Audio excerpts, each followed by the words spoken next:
Being a servant leader, you lead by leadership. You do things when people aren't watching, kind of thing. Take that pride and that ownership of doing that.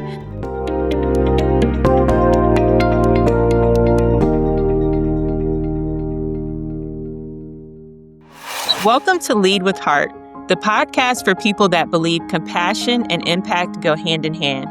Great leadership isn't just about results, it's about how we uplift others, inspire change, and serve our communities. If you're looking for insight on how to lead with empathy and make a real difference, this podcast is for you.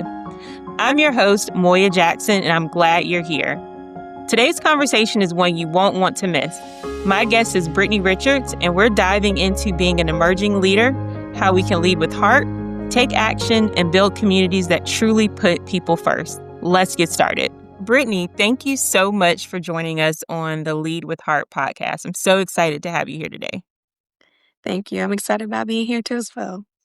Wonderful. Well, let's jump right in. Tell me a little bit about yourself and what personal experiences have you had on your leadership journey? So my name is Brittani Richards, obviously. So I graduated from the University of South Carolina with a degree in political science and advertising and PR. And I also have my master's in social work. So I was born a servant leader and will always continue this journey of being a servant leader. So one of the things I enjoy about leadership is I'm on a journey of leadership. I would like to have a leadership position, but I do know that with time, it takes time to obviously to gain the experience, to be able to get the knowledge and be under someone who can serve as a mentor to me to help in the areas where I need the most improvement. And I would definitely say, as far as improvement goes, I need some leadership opportunities to be able to become the leader that I would like to be. So I'm on the path of becoming a better leader because I do want to one day, not now, but maybe serve in a position like Moryah. But definitely, I need a little bit more hand holding in that Yeah, capacity. I love that. I think it's great to have you talking. Our listeners will definitely benefit from someone who's being intentional. You have a goal and there are things that you want to work on. So I think that's wonderful. Before we go a little bit deeper, I would love to hear more about your idea of servant leadership. I love that you started with that. Where did this concept of being a servant leader come from? Like, do you have an early memory or experience or, just how did that develop? So I would say that servant leadership came from my family. So I love my family. I'm a huge, you know, spend time with my family, be around my family. I enjoy just being around them. As much as they are aggravating and how loud and crazy my family is, I enjoy being around them. My earliest memory of being a servant leader is my family was really into church. My grandmother, she passed before I was born, but that's something that she instilled in all her children. There are 8 children, so there's a lot of them, and all of them were born and raised in the church. And one of the things a core memory that I remember is that she told them, that according to my mother, that you must serve in some capacity in church. And so our family was out there on the Saturdays and during the week, and we were cutting the mowing the lawn before there was a lawn service, cleaning the bathrooms after church, cleaning the bathrooms prior to any event if they were having revival or whatnot. Just always making sure that we are giving back in that sense. Like being a servant leader, you lead by leadership. You do things when people aren't watching, kind of thing. Take that pride and that ownership of doing that. So that was one thing. And my grandmother, she was the neighborhood grandmother. So that was one thing that she served to be a servant leader was, she took care of all the kids. And so watching her, my mother watching her and those things that she instilled, making sure you take care of the family, make sure you do things the right way, make sure you help people out. If you see a mother who's struggling, help her out. If you see some community member, help them out. Be the leader, be the person that you need to be. Wow, that is so powerful, Brittany, to hear how your family is grounded in faith and to think that you're here at Habitat for Humanity. You have years of experience. Talk about faith in action. I mean, that's one of our mottos. But I do want to point out to our listeners, you said something very important. It's important to lead when no one is watching. So I love that's a very strong example of leading with heart. You're not doing it for the recognition. You're not doing it for the accolades. It's, what are those things that you're doing? And quite frankly, I can only imagine you as a young person, as a teenager, probably not wanting to clean the restroom or, probably not wanting to cut the grass. I mean, I think that's a very humbling experience to have early on, to demonstrate that you are being a leader and you're doing those things that are needed. So just powerful. I remember those countless Sundays of, after church, we would have to go to someone else's house and then bring them food and to sit with them, and I hated it to my core. I hated it. I couldn't stand it. I was like, "Why do we have to go to her house? Why? Why do we have to visit a sick and the shut in?" But now I understand because you need to serve others. Wow, I love that. I think that's very powerful. So thank you for sharing that story.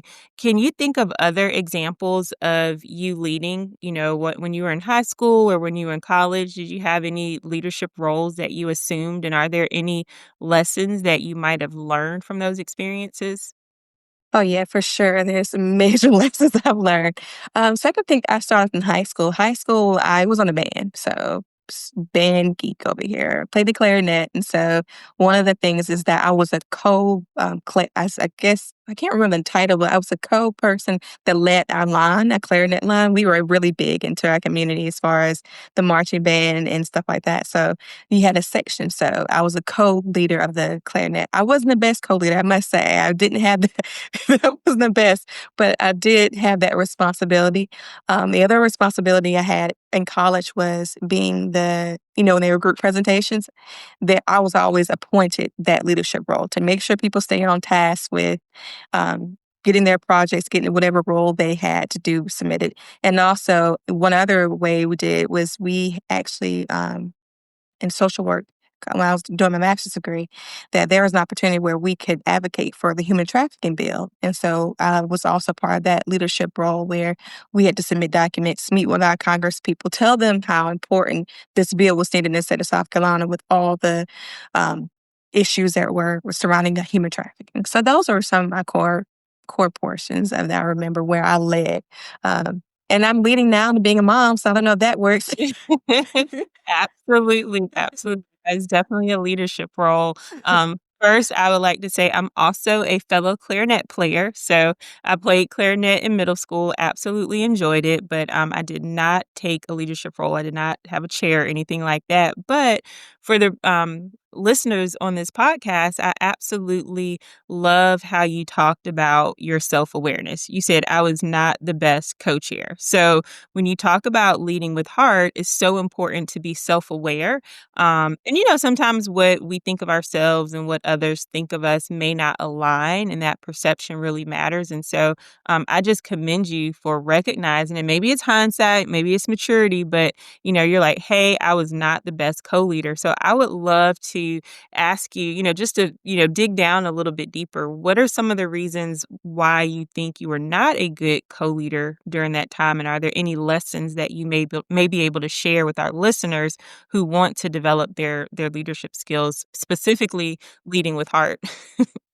So I think if I could start off with saying one thing about me that I've noticed over the years, I have a hard time of letting go, wanting to do it all. That's my thing. And so it's very important, I think, as a leader is to disseminate tasks, give everybody tasks, assign, they delegate these tasks to everyone. And I would have a hard time delegating and being more specific about what I need you to do for the line.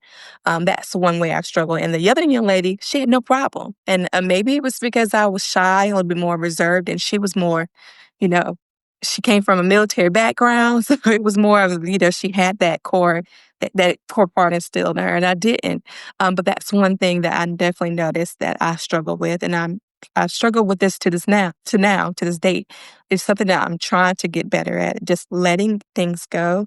I think that one of my strongest part of it, I'm very compassionate and empathetic, but I struggle with letting go with certain things. I feel like, oh my gosh, if I let it go, is it going to be, am I needed, or is it, is it going to be done right? Will it fail because I'm not a part? I don't know. It's just, those are my inner thoughts in my head when I think about letting things go.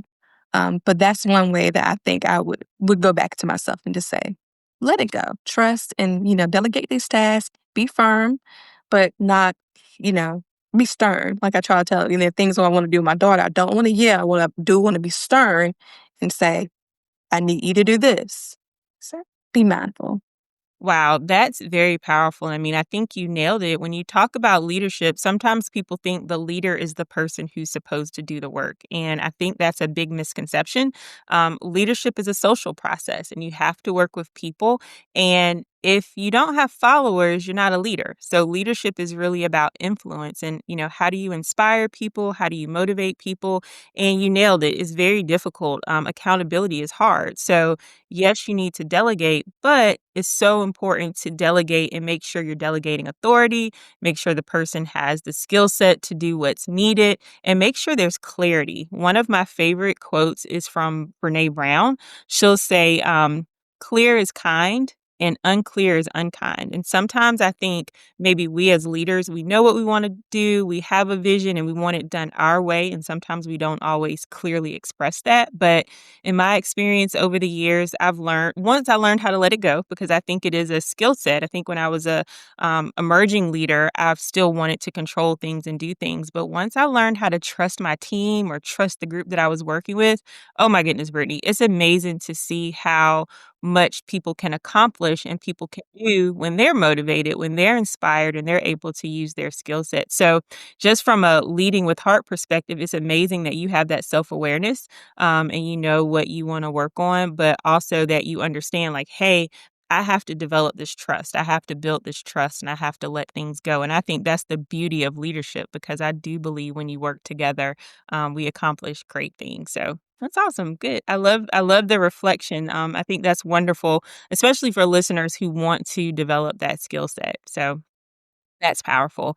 So, one of the things that I want to ask, and probably should have started with this a little bit earlier, but what does leading with heart mean to you? You already said that you're an empathetic person, and I absolutely love that you say that and you claim that. Sometimes people don't like to say that, but what does leading with heart mean to you? So one thing that I'm gonna go take this a little bit back. So one thing that I worked in customer service for part of my career when I was in undergrad and graduate school, and part of me going to my professional career, and they actually broke down LEAD as an acronym. And so I'll start with that, and that kind of helped me a little bit. That we use this LEAD term when we were handling customer service issues, but I think also you can do this throughout any professional career. So LEAD. So the L stands for listen. The E stands for empathize, the A stands for act, and the D stands for deliver. So that's one thing that I always try to my best to do is make sure that I'm listening. I think a lot of people just want to I think you do more when you listen versus when you're speaking because you're actually taking the time to really understand. And that sometimes people listen to respond, but you need to listen to actually take action. And I think you need to empathize with your anybody, just empathize with what they're going to. A lot of people, when they complain, that was one thing. They just want to be heard and, whatever issues go on in their personal life. But I think the biggest thing is that when you lead, you're being empathetic and you're being compassionate and you're trying your best to offer a solution or help that person get to whatever they need to get to. Mhm.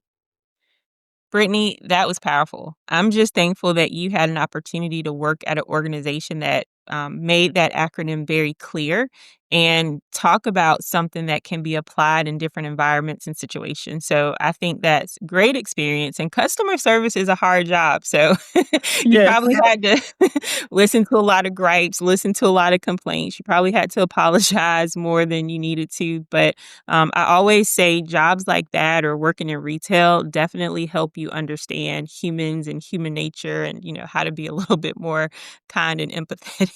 Yes.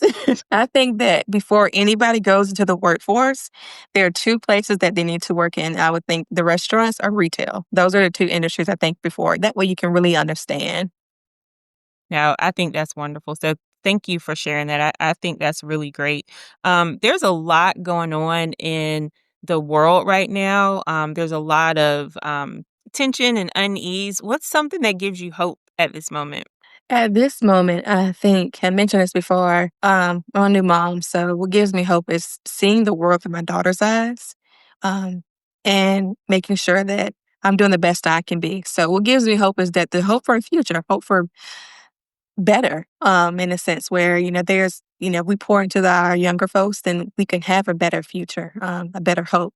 So it gives me hope just knowing that things will get better and I intentionally be grateful in everything that I do to make sure that I'm doing my part as far as to helping others in any way that I possibly can. So it gives me hope is just seeing the world through her eyes, knowing that it's innocent, that she needs me to continue to keep that spark, to keep going on those days where it's heavy and I feel like I've had enough and it's hard those days. And with the climate that we're in, it's hard to stay focused and to stay positive. But I have someone who needs me, who gives me the hope that things are going to get better.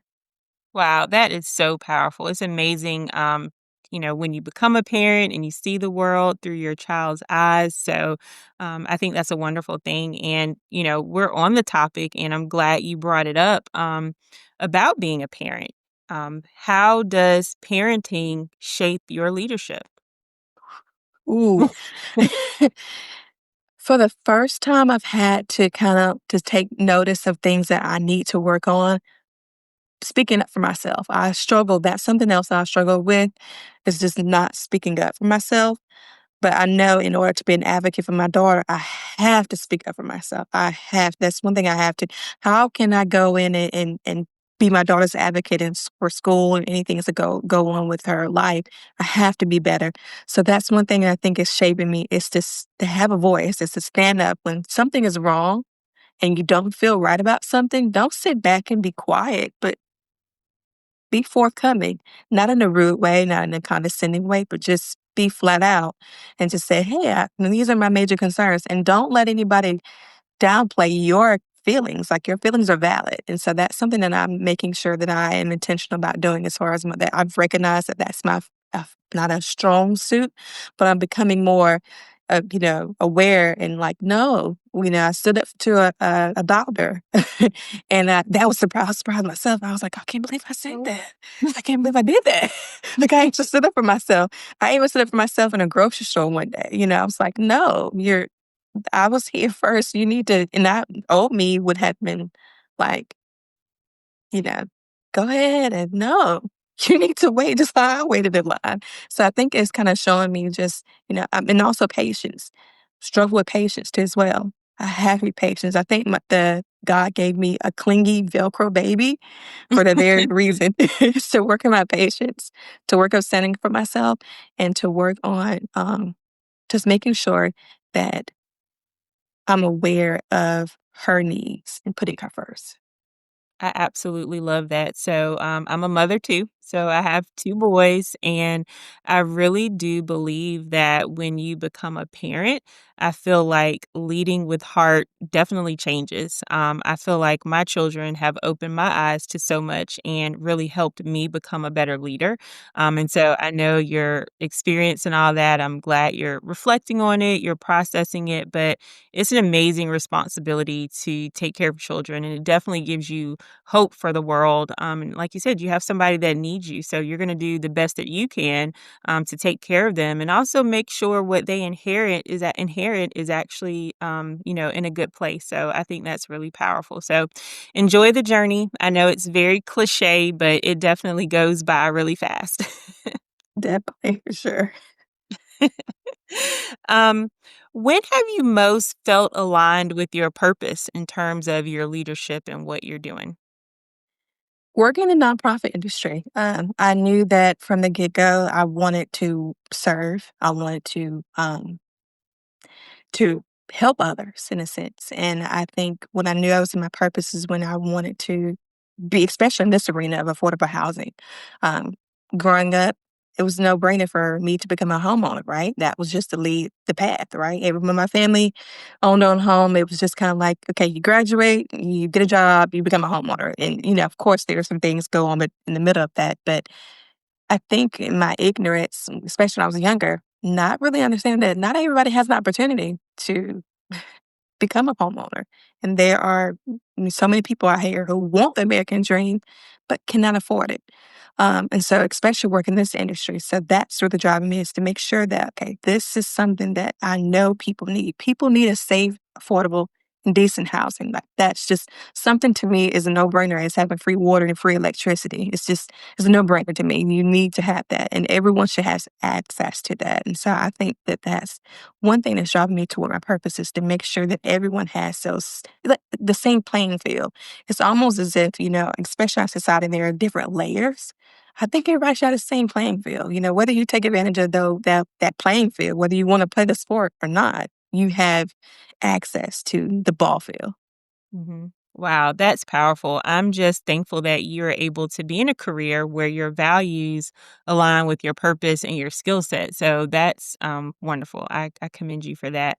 I love the fact that you say you want to work on your leadership skills. You know, you want to develop. Do you have any pointers that you can share with someone else who's, at that point where they're an emerging leader? Like, how did you decide that, okay, I want to have a leadership role? Or how did you reflect on your skill set and say, okay, there are things that I need to do? Have you identified a mentor to help you? So, like, what are some things or tips that you can share with our listeners who are emerging leaders, want to take that next step and they're trying to figure out their way on their leadership journey? I would say one of the steps that I'll tell you my personal journey, what I did and kind of help in finding a mentor. I think especially if you're in college, your first mentor should be your professors. So make those connections and get involved in whatever networking opportunity that they have on campus. I know at USC when I was there, they had countless opportunities to where you can connect with, their schools, your professors on a better level, travel, study abroad, and so forth. I think the biggest thing is making those connections and meeting people that are in your respective field. So one thing I was aligned with was at USC, there was a special program for eight emergent leaders to become a part of this, um, like a working, you want to work in nonprofit. So they kind of put you in nonprofit arenas where you can kind of learn and understand and see what best suits you. So I was fortunate to be able to be in that role and connect with those mentors and people. So I connected with those professors and those um, nonprofit leaders in the community where like, oh, well, you worked in housing. How long have you worked in housing? So can make those connections with them. Take advantage of what you have in front of you because not everything costs. You can actually, find someone that you work with who's been on the job for a long time, who's positive, who can positively influence you and offer you tips. Find someone, hey, spend time with them, ask them for coffee, ask them for lunch, hey, you want to take a lunch, you go to lunch and you talk to them about things and figure out your strong suits. I think that's what helped me out a lot is that my mom calls it my ability to be nosy in a sense. I'm like, I'm not nosy, but I know how to kind of talk and kind of, hey, tell me what you know. Because I think a lot of this is about, it's a lot about who you know and, connecting with each other and understanding each other. I think that's one thing I would give advice to is don't be quiet in that sense. Kind of take action and find those people, do your research, connect with others. And that's the way of the world is making those connections. And what better way you can do it is in an arena that you're trying to get in. hmm I think that's great advice. And I think sometimes students take for granted professors if they're in college or teachers if they're in high school. There's so many people around you who have knowledge, experience, or they also have connections as well. So they may be able to introduce you to someone, who is in the field that you're in or, who can help guide you on your path. So I think that's wonderful advice. You know that I absolutely love to read, and I'm always curious, especially since I know you're also a professor. I know you read. Are there any resources or books that, you use or that you would recommend for someone who is working to develop their leadership skills? One thing, and I can't remember the name of it, but Stacey Adams wrote, excuse me, Stacey Abrams, excuse me. She wrote a phenomenal book about media leadership, especially from a woman's perspective. And if I can find it, I'll definitely send it to you, and that way you can share it with the podcast later on. Um, but her book is phenomenal. I love Stacey Abrams. I think she's a phenomenal leader in the state of Georgia. So I read her book, and that was pretty awesome. And I'm reading this new book. It's kind of this matriarch by Tina Knowles. So it kind of shows her leadership behind the background. So she was in the back. She was helping Beyonce get to the core of her career, but she was in the back and she was providing those things. She was inside those girls. She's trained those girls. She provided wardrobe. So something like that, that also kind of helped me, the leadership too as well. I would say that from but my students, I recommend Stacey Abrams' book most definitely, because I think that will help them a lot. And it's also it's a series of can't remember of the name of it, but I read in college. If I could find that book too as well, that kind of helped me too as well, being able to have those foundation. And anytime I have a mentor, anytime that she finds something just like you do, you said LinkedIn posts kind of inspire me and to help me keep me going. She does like little things that she finds, like especially like anything about feminism or anything about women's rights. She send me those documents or books or whatnot. But I definitely, if I could find that Stacey Abrams title, I would send it your way. But that's definitely one that kind of led me to do the best I could be. Wonderful. I love that. And this might kind of answer that question a little bit. I wanted to know what leaders inspired you. Are there leaders that you just admire? You want to model their style? Who were you looking up to when you were in high school or college or even now?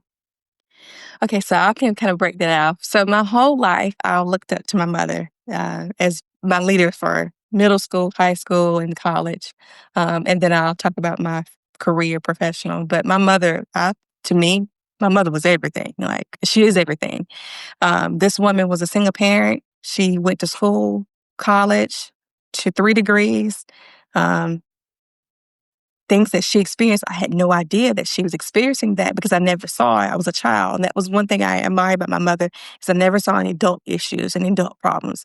So looking back, I'm like, I didn't know we didn't have anything. I thought we was living a high life. I didn't know we didn't have all that money. I couldn't tell. I had all of my needs were met. I may not have all my wants, but I had every of my needs that were met.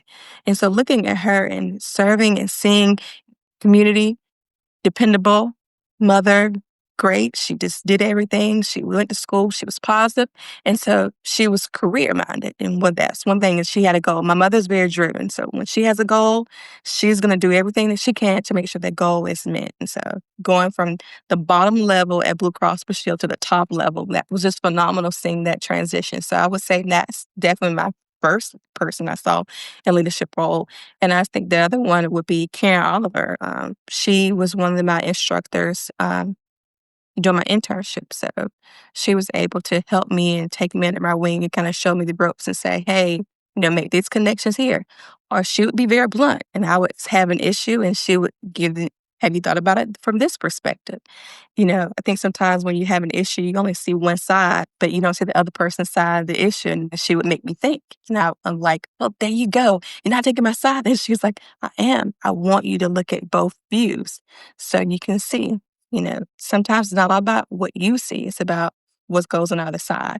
So I think those are my two so far. And I think my daughter is helping me be a better leader, and she's leading me. To be honest with you, I thought that I thought that my daughter would need me, but I need my daughter. She's helping me in ways that I think I wouldn't. If I didn't have her, I wouldn't be so focused on leadership or focus on showing her the ropes. I want her to see a woman in real action. I don't want her to be dependable on what she sees on the TV. I want her to see a real live leader. I don't want her looking at Housewives of Atlanta for, how a woman should be. I want her to look at me and say, hey, my mom did it all. She was a leader. She was bad. Like she did it all. And she was there for me at night. And she showed me how powerful you can be as a leader when you lead with the heart. hmm I absolutely love that. Thank you for sharing the story about your mom. And, she's definitely an amazing woman listening to everything that she navigated. And I just love how you said, I had everything I needed. I may not have had everything I wanted, but I had no idea about these adult issues that we were dealing with. So I'm sure your mom modeled leading with heart with you. And so you've probably picked up so many valuable lessons along the way. And, between your mom and your grandmother planting that seed in your mom about making sure you're serving in the church, it's very clear to me to see why you're like, I'm a servant leader. Like this is a part of who I am. So I think that's very, very powerful. And it also leads me into a question about your values. What values are most important to you? I mean, you've hit on them throughout the interview, but what values are most important to you and how do you live out those values? And then a third part, I know, this is probably a mouthful, but during the hard times, how do you rely on those values to guide you? So I would say that the most values for me is I'm sorry that this notification. I'm sorry that family. It's number one for me. That's my number one value. Family comes first. Family is the number one priority for me. Family is, I enjoy being around my family as much as possible. I think the other part, family, the value for me would be compassion. I think that's something that America in a whole needs a little bit more as compassion right now. And I think that now the industry that we work in, the nonprofit, is centered around compassion. It's centered around helping other folks. So I think that's one value. And I also think the important is gratitude. Be thankful for what you have. Like I think sometimes we miss that, like that opportunity where, gosh, I have it, we compare ourselves. I think Moryah on the phone, you mentioned that comparison is a thief of joy. And so just be thankful for what you have, that gratitude and being centered around thankful, and be thankful in everything that you do because somebody else doesn't have that same opportunity that you have. And so be thankful. The other day I was complaining about something and my mom was like, you know you have it easy compared to someone else. So be thankful. Maybe don't complain, but take the time to kind of like, God, thank you, or just be thankful for what you have compared to someone else. And I think that's the other thing. Another thing to value for me is health. Health is everything, mentally and physically. I think about, I had a girlfriend of mine, she passed of ALS, and I think about her life and how she was just very grateful and very focus on living out her last days and, traveling and seeing the world, spending time with people that she loved. And, mentally, just making sure that mentally, you have it there. You have an opportunity where you can continue to focus on your mental health journey because it's hard. This journey called life is hard. It's not an easy journey at all. But I think those are my core values: family, gratitude, health, and compassion. Um, I'm a firm believer in being compassionate to others. I've seen a lot. I grew up as a young child, and so I think being compassionate has helped me stay afloat. No, thank you. And I'm so sorry to hear about the loss of your friend. And it's just amazing that she was able to be so thankful and so appreciative at the end of her life. So I'm definitely sorry about that loss. And it's amazing what we can learn and see from people who are dealing with something, so difficult and so um, tragic, really. I mean, I think it was a young age in which she passed away, right? Yeah. Yeah. So, sorry about that. Thank you for sharing your values as well. And throughout this conversation, you really demonstrate how you live your values. So I just love that your values are in alignment with your action. They're in alignment with your career. They're in alignment with who you are and who you aspire to be. So I think that's very powerful. And thinking about those values, how do you rely on them when things get difficult? As you said, life isn't easy, and I think you hit on it a little bit, but when things are tough, what helps you continue to keep moving forward?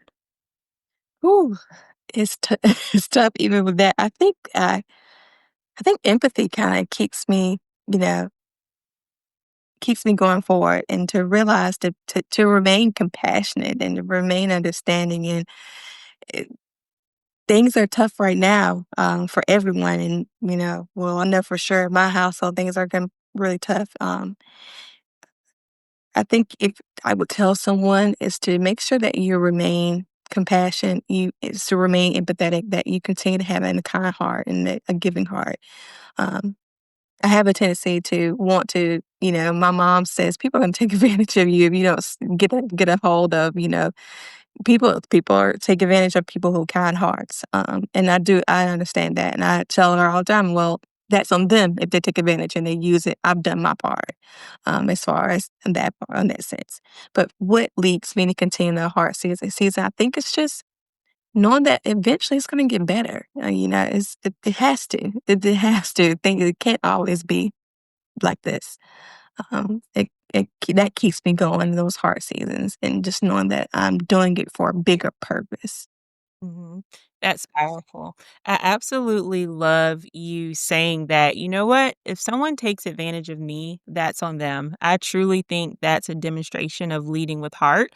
You're still deciding to act out of love and not fear, and you're still working to care for others. And I just think that's very powerful because you are right. There are people who will take advantage of someone with a kind heart, but I'm just thankful that that's not making you dim your light and it's not making you say, well, I'm not going to help people. You're like, you know what? I'm still going to do the right thing. I'm still going to be true to myself. I'm going to help them. And if they decide to take advantage of me, that's on them. So that's extremely powerful to hear you say that. And it's happened before, but I mean, like, at the end of the day, I'm like, that's on you. I mean, I'm gonna get it back one way or another, uh, in a positive way. So No, I think that's wonderful.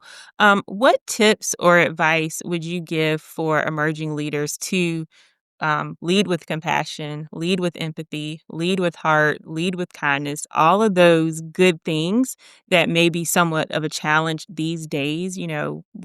What tips do you have? How do you do it? How do you stay positive? How do you stay hopeful? How do you continue to want to help people? I think the biggest thing that you can do for someone to just remain passionate is to listen. I think, like I said earlier, some people, when I worked in customer service, they just complain because they wanted someone to listen. If you go out and you go to any nonprofit and you volunteer, um, they just want to talk and you listen. When I go visit my great aunt, she would keep me there for hours, and I'm like, "I just came back for 15 minutes," but her biggest thing is she just wanted someone to talk to, and I think that's it. It's just, emerging leaders to know that people just want to be heard, and you have an opportunity to give your voice to voiceless, and that's another thing that you can do is just making sure that you continue to listen, be the advocate that someone needs. Be an advocate for, if you can think about it, be an advocate for your younger self, something that you went through that you wish you could have had an advocate. So be the advocate that you can be.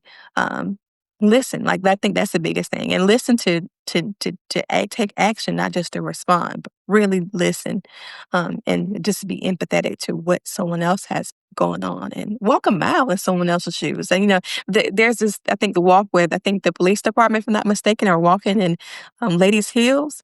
Like literally take a moment and walk in someone else's shoes to kind of really understand how things are. Mhm. I think that's so powerful what you said. When you think about humans, we thrive in community. We are social creatures, and I think sometimes people forget about that. So it makes sense that you're saying, hey, someone just wants to be heard, just listen to somebody. And that's so powerful.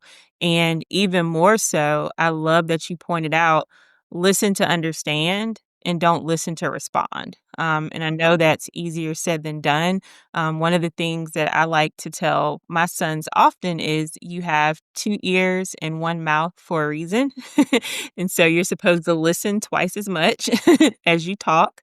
So I think that's something that has helped them. And I also use it to remind myself as well, because again, people are busy or rushed or you have other things on your mind. But if you just stop and take the time to listen to people, that definitely helps with connection. Another thing that you hit on, and I'm so glad that you mentioned it, is volunteering. Um, it is so powerful to go out and volunteer and do something for someone else. The Surgeon General has declared that loneliness is a public health issue. And it's really interesting that with all the technology and all the connection that we have, we're really struggling with loneliness. And so volunteering is one of the ways that we can help combat that. So volunteering is just as beneficial for the individual who is volunteering as it is for the person that they are helping in their community. And so I'm glad you mentioned volunteering as a point in terms of, when people go volunteer, they want somebody to talk to, they want somebody to listen to. So that's a great, great, great, great thing to do and develop your leadership skills as well. Mhm. For sure. I believe everyone should be a volunteer. You need to give your time to someone else besides yourself. Mhm. Before we wrap up, I would love to hear a little bit more about your experience in the classroom. I know that you are a professor, so can you just share briefly, what led you to teach, and what are some of the experiences that you've had or insights that you've had from being in a college classroom? One thing that really led me is to Denzel Washington made this post. He's a YouTube video, and it's saying something along the lines of, "You will never find a U-Haul behind a hearse." So that was something I thought was like, okay, so you have all this knowledge. What are you going to do with it? So why not share it um, and inspire others too as well? So someone inspired me. So I had a few professors who were very integral in my life as far as, setting up that mind frame of, maybe you need to go this route in social work. Maybe you want to serve others, so go this route. I think this is better suit you. So I think I had that was really so important to me. So I want to pour into someone else. And that's the way that I think we help with the future and we build a better future is that we mold others. And the only issue that I have with being in the education field is these cell phones.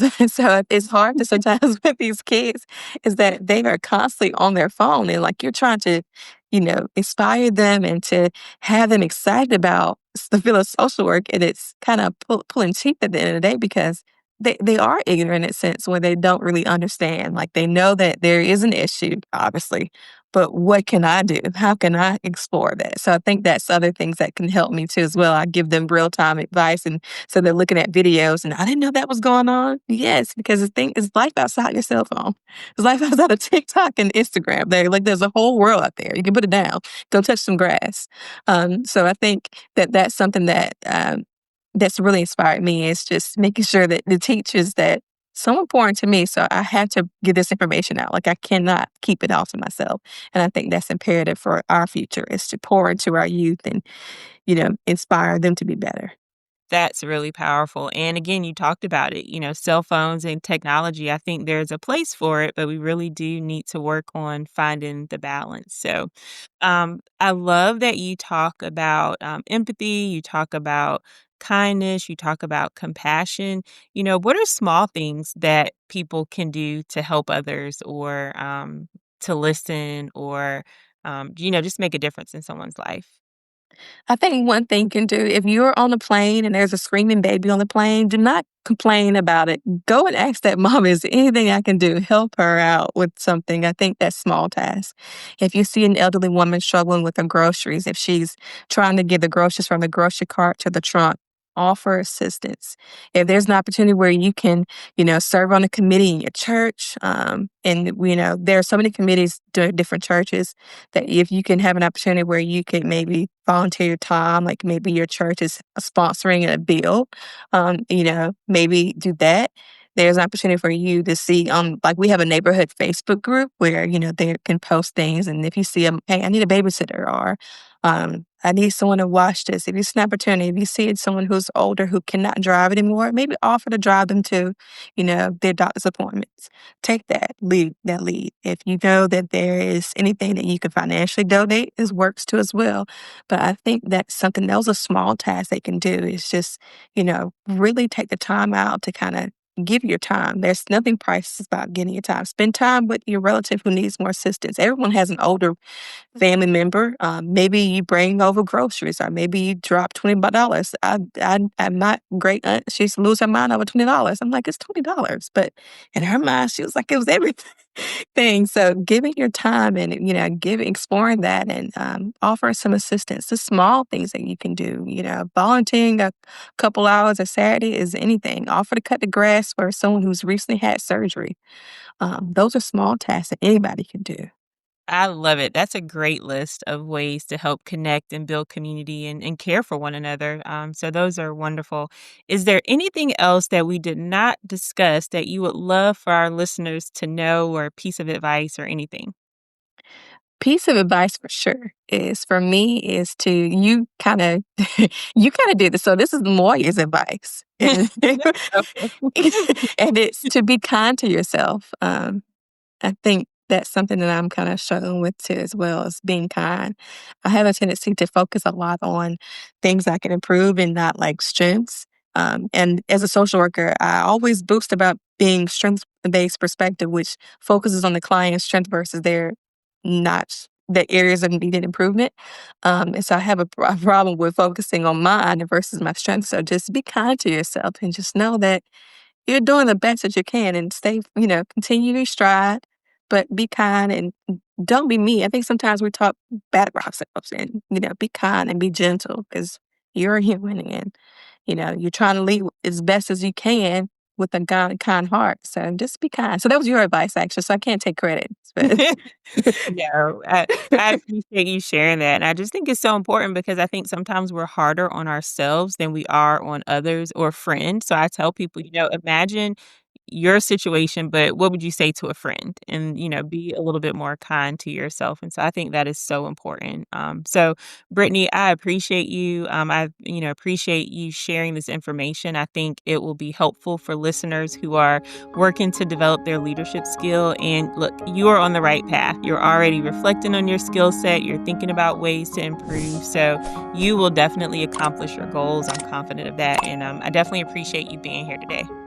thank you. It was my first podcast. So I hope I didn't. Hope your Mark doesn't have to do too much editing. So You you did a wonderful job. Thank you so much. thank you. Thank you, guys.